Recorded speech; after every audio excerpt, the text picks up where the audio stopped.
routine de dérouillage articulaire cervical, donc toutes les vertèbres qu'il y a entre l'occiput et le début du thorax, pour tous les gens qui ont un peu des cervicalgies chroniques, comme on dit, les gens qui serrent les dents comme ça toute la nuit parce qu'ils ont un peu des emmerdes ou des trucs qui les contrarient, les gens qui ont des problèmes digestifs, pour ceux qui comprennent l'ostéopathie et qui la connaissent, ils comprennent pourquoi ça a un impact sur les cervicales, pour ceux qui ont eu des accidents de moto, des chocs violents à la tête, enfin bon, les étiologies, les causes sont vraiment multiples. Et on est d'accord, quand on a mal au cou, c'est vraiment violent, c'est quelque chose qui est vraiment pas facile, ça nous empêche de tout faire. Donc c'est bien en fait d'entretenir et de trouver cette petite routine cervicale pour pallier un petit peu à la douleur, pour aller bosser ou pour faire sa journée, parce que des fois t'as pas le choix.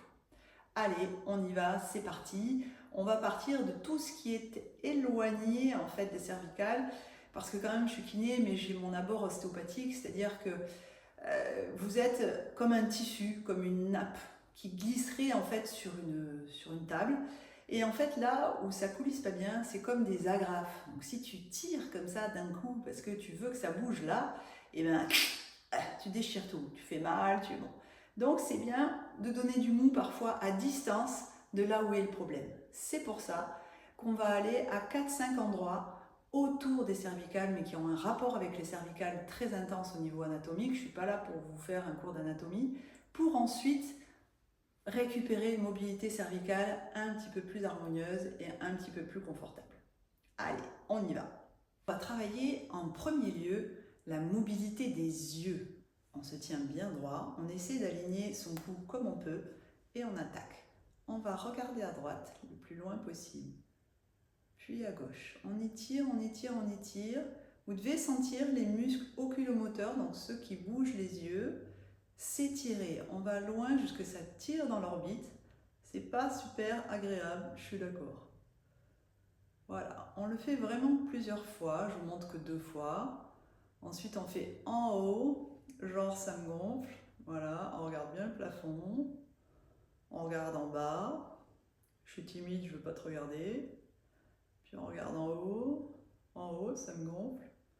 On peut faire des allers-retours doucement et on va regarder là où ça tire. Parfois tu dis tiens ça me tire, ok ben on y retourne. Ça me tire, je regarde en haut à gauche, et ben j'y retourne. On regarde en bas à droite, en bas à gauche. Et on insiste toujours là où ça tire. Alors, je suis d'accord, c'est pas réflexe, hein, on n'est pas maso. Donc là, je vous dis, on fait diagonale maintenant. Hop, et hop. Fais la danse du ventre des yeux. Tu connaissais pas ça, toi? Et maintenant, l'autre angle, l'autre diagonale, en haut à gauche, en bas à droite. En haut à gauche, en bas à droite. Je vais un peu vite, bien sûr, vous faites ça en fonction de vos douleurs et à votre rythme. Maintenant, on va travailler tout le complexe de l'articulation temporomandibulaire. Alors, on ouvre la bouche, max. Alors moi, je n'ai pas une super ouverture, mais on tire sur les côtés, on tire en haut, tu tires partout. Et tu serres. Et tu serres tes dents. Tu serres les dents, tu serres les dents. Te casse pas les dents, hein. J'ai pas fait d'association encore avec un dentiste, donc tu serres pas les dents, tu vas mollo. Tu serres. Tu serres. Et ensuite, on va faire des déductions, c'est-à-dire qu'on balance la mandibule sur le côté, comme ça, sur le côté, comme ça. Tu te rappelles Popeye? Popeye, avec la pipe. Alors, Popeye, Popeye, comme ça. Oh, oh. Déjà, là, ça les dégage bien, ça détend bien les muscles. Ensuite, j'adore ça. Hop. Le rachis cervical haut, C0, C1, l'occiput sur la première vertèbre. On fait double menton. Ça, c'est le truc que tu rêves d'avoir plus tard. Un beau double menton. Et hop, la tortue. Ouh, qu'est-ce qui se passe? Et double menton. Ouh, qu'est-ce qui se passe? Et double menton. Évidemment, plusieurs fois. Ça te tire jusque dans les épaules parce qu'évidemment, les muscles, t'as compris? Ils vont d'un côté de l'autre. Hop et hop. On le fait plusieurs fois, la mobilisation du rachis cervical haut. Travailler les épaules. On va faire des ronds d'épaules. Bien grands, bien grands, bien grands. Voilà.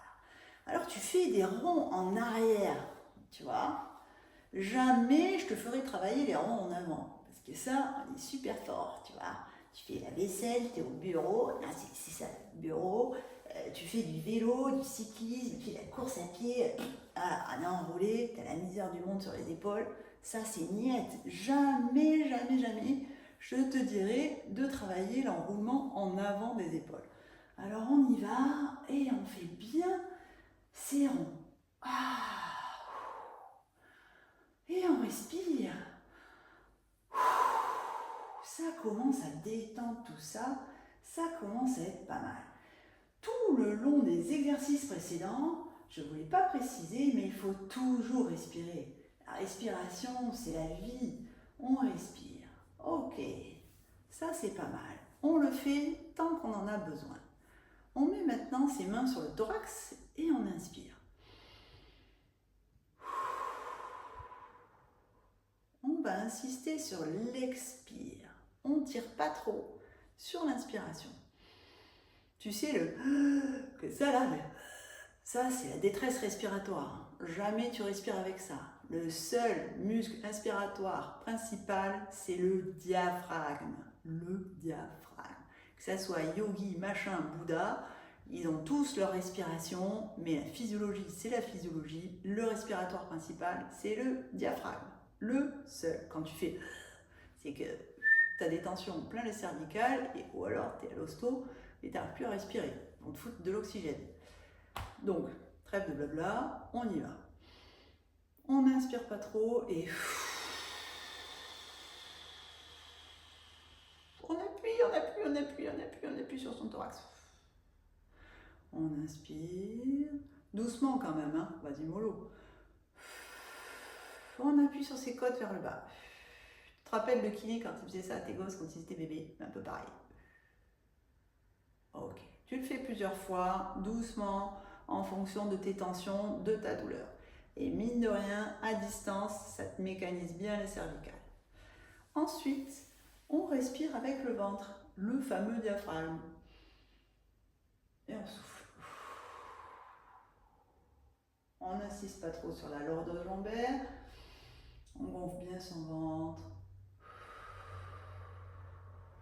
Et on insiste sur l'expire jusqu'à aller chercher les abdos. Et on inspire. Ça, tu le fais plusieurs fois. Ensuite, maintenant, on va se dire, bon, je vais voir si ça marche un peu, ce qu'elle a dit Pascal. On attaque la mobilité cervicale à proprement dit. C'est-à-dire, moi j'appelle ça le oui-non peut-être. On n'est pas des fous, on commence par peut-être. Alors peut-être, c'est l'inclinaison. On incline d'un côté, on va chercher, et on incline de l'autre. Ça m'est égal si tu engages un peu le rachis dorsal, lombaire, tout ça, c'est pas grave. On n'est pas des robots, hein, on est des êtres humains, tranquillou, on fait ces inclinaisons, on fait le peut-être. Ok, c'est pas trop mal, alors quand même, on va attaquer le non. La rotation, non. Vas-y, le plus loin possible. Alors moi je parle, ça me permet de respirer, mais toi tu souffles.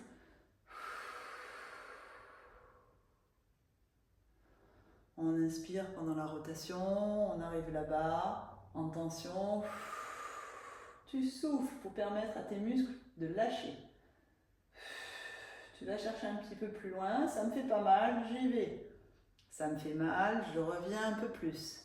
On ne tire pas comme des fous, on y va mollo, on respecte la limite. Ça tire, c'est ok, ça fait mal, c'est non. Maintenant, on est content, on dit oui. Tu dis ouais. On met la tête en bas, on vient coller le menton contre le sternum. Des fois ça craque, c'est pas grave. Et on va chercher l'extension complète qui va même jusque dans les dorsales. On y va, ça tire là, ça tire. jusque sous les mandibules, ça te tire. Et on y va.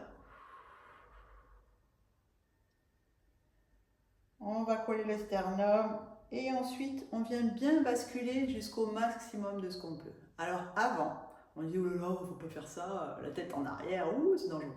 Non, maintenant on s'est rendu compte qu'une articulation, si elle est faite pour faire ça et que toi tu fais que ça va pas. Tous les muscles se spasment, tu l'uses prématurément, c'est pas une bonne idée. Donc maintenant, quand on travaille une articulation, on la travaille dans toute son amplitude et c'est comme ça qu'elle est en bonne santé.